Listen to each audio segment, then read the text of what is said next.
This is a short video to demonstrate how to generate passcodes for padlocks and key boxes.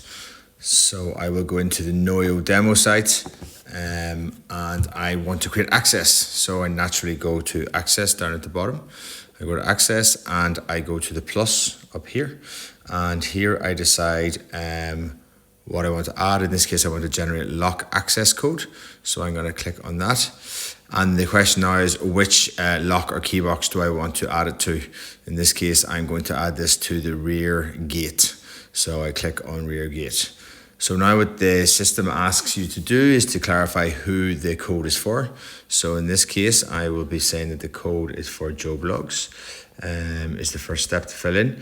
Then there are two choices. You can either get the system to generate a auto pin, or else you can create your own pin code for this individual person. To be clear, in order to generate a custom pin, you must have the padlock in the vicinity of the app of the phone. So in this case, I do have it alongside the phone. So I'm going to click on that. I'm going to put in a code here of 1, 2, 3, 4, 5, 6. So this code is for Joe Blogs. This is the code I will be able to give Joe. What I will then be able to do is decide, do I want to have this for Joe Blogs for one use, which will last for 24 hours only? Or do I want to have it as a duration pin, which means it will last from one date until a future date?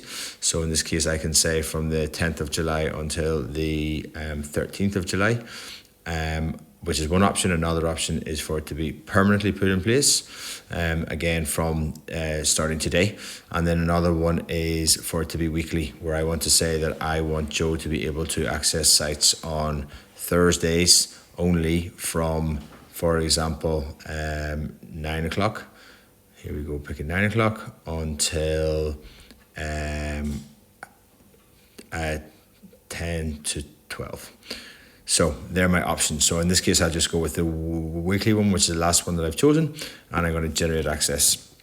So now what happens is it talks to the padlock. That is downloaded onto the padlock, again, to clarify, because it's a custom pin that you're able to give to Joe Blogs. I then have the option to share the pin. If I click on sharing the pin, I can save that. I can share it by WhatsApp, for example, which will clarify that this is the custom pin, this is the code, this is going to Emmett Hogan, this is every Thursday from starting from tomorrow. So I'm going to press send on that one. So now what I can do is that's now finished. And if I want to go and look at those pin codes that I've stored, I can go to devices. I choose the padlock in question, which is called rear gate. I click on the little key symbol here.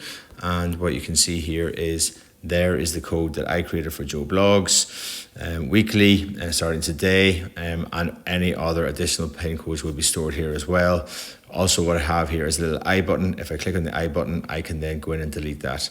To be clear, in order to delete any pin, you need to be in the vicinity of the padlock. Any pin, should I say, that is either permanent or weekly, that hasn't already expired. So I will do that now in this instance. So delete pin. So that has got rid of that pin. That pin is no longer valid anymore. That's so that the phone has communicated with the padlock, and that is finished. So the final thing is here that administrators are able to see where the master pin code is at, is here. You tip to reveal. To be clear, this is a permanent pin that cannot be changed. So you want to reveal it. It is very, very highly recommended that this pin is not shared with anybody whatsoever, because once it is out in the open, it cannot be taken back.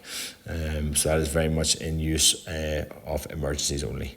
So that is the quick overview as to how to generate one-off access, or should I say any access, combination of access, is via the keypad on either the smart key box or the smart padlock.